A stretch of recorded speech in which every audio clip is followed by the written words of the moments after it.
Selamat malam, perkenalkan nama saya Jeremy Kevin Alexander Jagardo Malau dengan NRP 5054231027 dari Prodi RKA. Pada malam hari ini, izinkan saya untuk menjelaskan dan mengerjakan tugas tentang inovasi riset dalam pembuatan 3D yang uh, sedang tren saat ini. Nah, saya akan membawakan judul Rendering Real Time dan Produksi Virtual untuk pembuatan 3D sebagai fondasi utama. Nah, mungkin sebelumnya saya akan jelaskan latar belakang dari rendering real time dan produksi virtual. Nah, ini menjadi salah satu tren paling signifikan dalam industri kreatif film hingga simulasi. Mungkin kita mengenal istilah real time sebagai proses rendering yang terjadi seketika. Biasanya dijalankan oleh GPU, sehingga gambar bisa langsung ditampilkan tanpa menunggu proses lama seperti pada rendering offline. Dalam beberapa tahun terakhir, terutama dengan berkembangnya Unreal Engine 5 dan teknologi seperti Nanite serta Lumen, pembuatan 3D tidak lagi hanya sebatas proses artistik, tetapi sudah menjadi bagian dari pipeline ilmiah dan industri. Produksi virtual, contohnya seperti Stagecraft yang digunakan dalam serial The Mandalorian, memanfaatkan LED volume dengan game engine sehingga background serta pencahayaan bisa ditampilkan secara real time di lokasi syuting. Hal ini mengurangi ketergantungan pada green screen yang biasa digunakan pada film-film dahulu. Mungkin sekarang juga masih banyak dipakai, cuman dengan adanya ini bisa mengurangi green screen tersebut dan mempercepat proses produksi. Untuk yang kedua, kita akan bahas teknologi utama. Jadi ada beberapa pilar riset dan inovasi yang mendukung kemajuan ini. Yang pertama adalah rasterisasi GPU tradisional. Apa itu? Itu adalah metode lama tetapi sangat cepat. Tetap digunakan untuk menjaga performa real time. Untuk sekarang, kombinasinya dengan mesh shaders agar bisa menangani objek lebih kompleks. Ray tracing real time. Dulu ray tracing itu hanya bisa digunakan dalam rendering offline karena mahal secara komputasi.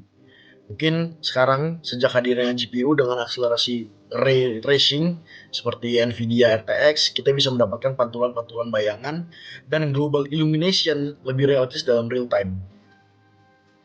Metode ini sering dikomunikasikan dengan rasterisasi atau yang disebut dengan hybrid rendering. Nanite Virtualized Geometry. Teknologi Nanite dari Unreal Engine memungkinkan untuk menampilkan bilion poligon tanpa harus membuat level of detail manual. Dampaknya, hasil fotogrametri atau scan bisa langsung digunakan di engine dengan detail film equality. Lumen, Real Time Global Illumination. Lumen memungkinkan pencahayaan global illumination real time. Nah, dengan ini pencahayaan dalam set virtual bisa menyesuaikan perubahan kamera dan objek secara langsung. Neural rendering, NURF, dan Gaussian splitting.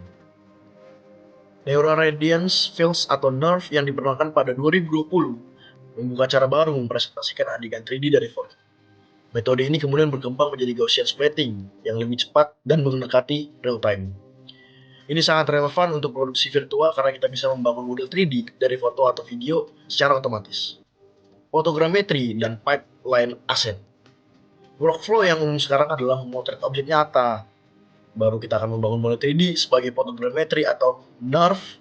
Baru kita akan membersihkan model, memasukkan ke engine menggunakan Nanite, digunakan langsung dalam set virtual. Untuk bagian ketiga, aplikasi dan produksi virtual. Inovasi-inovasi ini sungguh nyata yang sudah digunakan dalam industri. Contohnya adalah LED volume dan in-camera FVX. Dengan menampilkan background 3D secara real-time di layar LED besar, kamera menangkap pantulan cahaya yang nyata pada aktor dan properti fisik. Hasilnya jauh lebih natural dibandingkan green screen. Pravisualisasi interaktif. Sutradara bisa langsung mengubah kondisi cuaca, pencahayaan, atau posisi objek selama syuting, tanpa harus menunggu proses pasca produksi. Game engine sebagai platform produksi film. Unreal Engine tidak lagi hanya untuk game, tetapi juga untuk film, iklan, dan simulasi pelatihan. Bagian keempat, untuk tantangan penelitian.